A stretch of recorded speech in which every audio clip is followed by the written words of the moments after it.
La Secretaría de Hacienda busca que se relajen los controles del gasto público federal para la gestión de proyectos en modalidad de asociaciones público-privadas.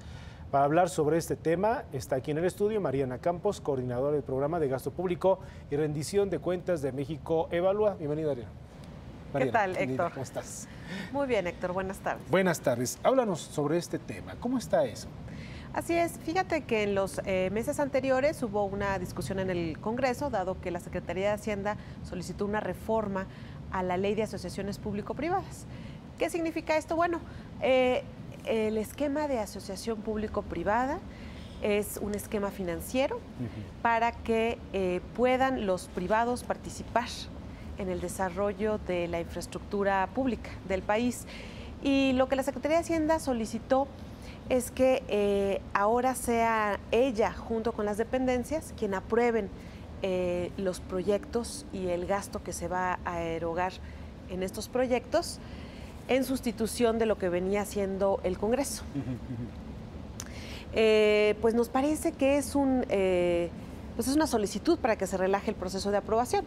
No es lo mismo que se apruebe interno en el gobierno a que se acuda a un poder independiente y a una instancia externa como es el Congreso, a que se revisen ahí los proyectos y también se obtenga una opinión y una aprobación de un externo, ¿no? ¿Por qué era la intención? Bueno, yo sé que tú no trabajas en la Secretaría de Hacienda, pero ¿cuál sería la intención de la dependencia a no hacerlo como deben, donde el Congreso puede ser partícipe? Bueno, yo creo que obtienen dos beneficios. El primero, que es con el cual ellos justifican esta solicitud, es acelerar el proceso de aprobación de estos proyectos, es decir, que ir al Congreso toma más tiempo. Y el otro también es que, bueno, este no es explícito, pero se deduce de este movimiento, pues es el tener un espacio mucho más cerrado en donde hayan menos riesgos de que estos proyectos se opine sobre su factibilidad, de que se conozcan por las diversas fuerzas políticas, que como tú sabes pues pueden generar siempre alguna opinión desfavorable, ¿no? Entonces creo que les da más certidumbre y un espacio más discrecional para poder operar estos proyectos. Háblanos un poco sobre cómo es que se lleva esto en la práctica, algunos ejemplos.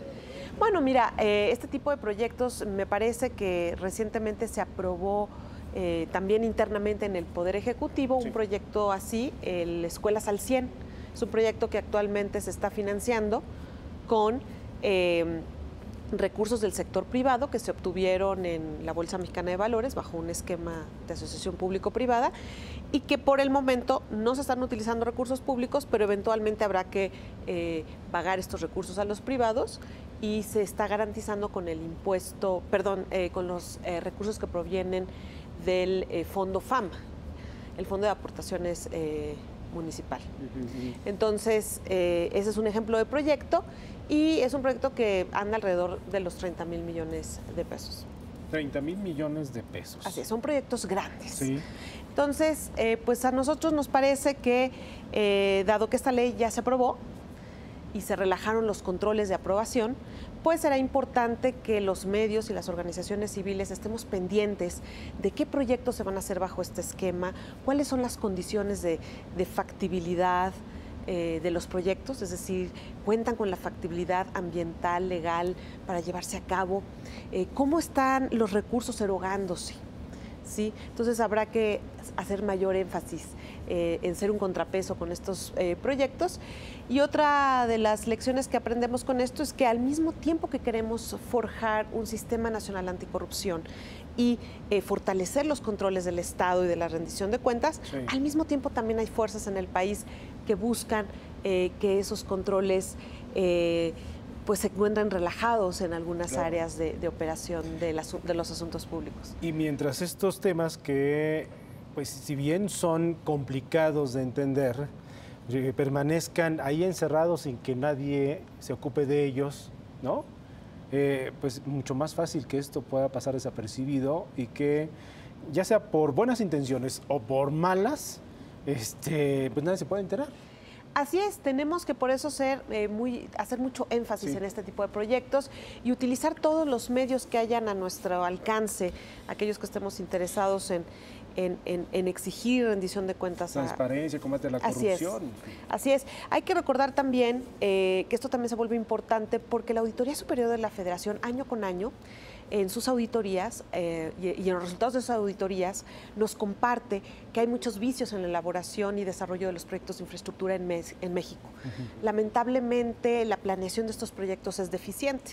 Por eso nos preocupa que ahora no vayan al Congreso a su aprobación, ya que este paso promueve la rendición de cuentas, es forzosa. A la hora de que se entregan los proyectos con toda su información al Congreso, pues es forzosa la rendición de cuentas. Entonces, al no hacerlo, nos preocupa que esto vaya a demeritar aún más la planeación que ya de por sí suele ser mala en los proyectos de infraestructura en México. Qué complicado, y sobre todo poniéndonos de lado ahora de la parte de la Secretaría de Hacienda, si estuvieran aquí dirán, bueno, es que no tienen nada de malo, no hay nada que esconder. Pues entonces les preguntaríamos, ¿por qué no lo hacen público? ¿Por qué no siguen ciertas reglas? ¿No? Así es, sí. Creo que además, fuera de lo que diga la Secretaría o lo que opinen las organizaciones civiles en México, existen organismos internacionales perfectamente acreditados que promueven buenas prácticas en la elaboración y, de este tipo de proyectos y en la aprobación del uso de recursos públicos, en donde, bueno, en cualquier democracia es el Congreso la instancia indicada para vigilar y controlar el uso de recursos públicos, para aprobar el ejercicio de gasto y incluso el Fondo Monetario Internacional, que está perfectamente avalado, insiste en que no hayan aprobaciones fuera del presupuesto, sino que siempre se mantengan dentro de lo que es el presupuesto. El concepto de buenas prácticas me gusta mucho. Así es.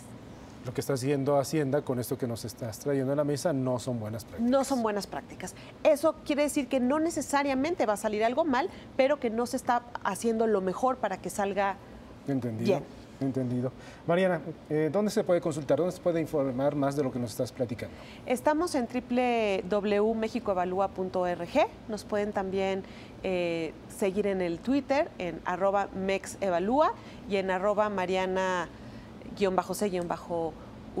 Muy bien. Mariana Campos, que se ha convertido en el terror de la Secretaría de Hacienda en ese sentido. Muy bien, muchas gracias, Mariana. Que estés muy bien.